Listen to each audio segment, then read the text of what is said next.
In the summer of 2023, Pakistani television viewers noticed a strange anomaly. National news anchors were stumbling mid-sentence. They would pause, recalibrate, and deliberately avoid saying a specific name. Soon after, national newspapers started printing photographs of high-level political meetings, but with one central figure's face crudely blurred out of the frame. Then, the National Cricket Board released a highlight reel celebrating their historic 1992 World Cup victory, but they intentionally edited out the very captain who won them the trophy. The target of this coordinated state-sponsored blackout was Imran Khan, by nearly any metric, the most famous person in the history of Pakistan. It brings up a modern political question. When a person has built a massive cultural footprint over 50 years, can a government actually delete them in the digital age? Khan's public life started on the cricket pitch. He was a sports deity, famously leading his team of cornered tigers to that 1992 World Cup victory. After retiring from sports, he used that fame to raise millions of dollars and build the country's leading cancer hospital. From there, he pivoted to politics, building an anti-corruption platform that regularly drew massive, fiercely loyal crowds to street rallies across the country. Typical career politicians are known for their policies.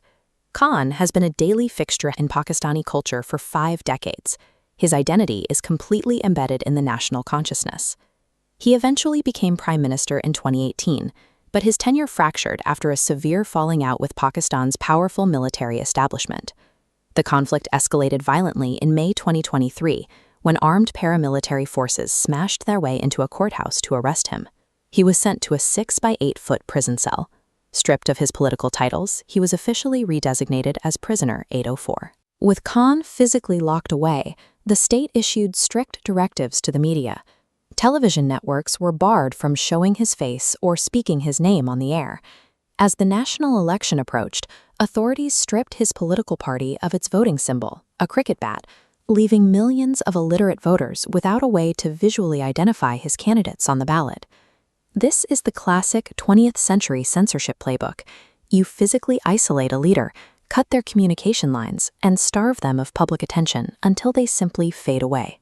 Blocked from traditional airwaves and unable to hold physical rallies, Khan's supporters moved the entire political battleground online. They took decades of his archived audio and video interviews and fed them into a machine learning model to clone his voice. Using that model, they generated a brand new speech from his prison notes and broadcast it during a virtual YouTube rally to millions of viewers. Supporters then cut that audio into clips for platforms like TikTok, allowing algorithms to distribute his message directly to smartphones, entirely bypassing state media gatekeepers. The state controlled the physical borders and the television stations, but this decentralized digital infrastructure completely neutralized the lockdown. The attempt to suppress Khan triggered a massive nationwide Streisand effect. Hiding his physical presence only amplified the public's obsession with him. Since they couldn't wave his party flag or print his name on posters, his supporters weaponized the one identity the state had given him. The number 804 exploded across all levels of Pakistani society. People started ordering custom car license plates reading 804. A local shoemaker embossed the digits onto his designs. In Birmingham, a restaurant even added an 804 biryani to their menu as an act of defiance. By systematically erasing his traditional political identity, the state forced the public to elevate him into an untouchable, mythic symbol. Going into the February 2024 national election, Khan's party had no official logo on the ballot. They could not hold physical rallies.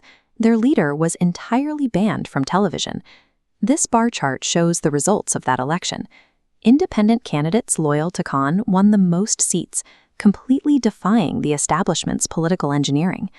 Historically, the Pakistani establishment has been highly effective at disappearing political opponents through prison, exile, or even execution.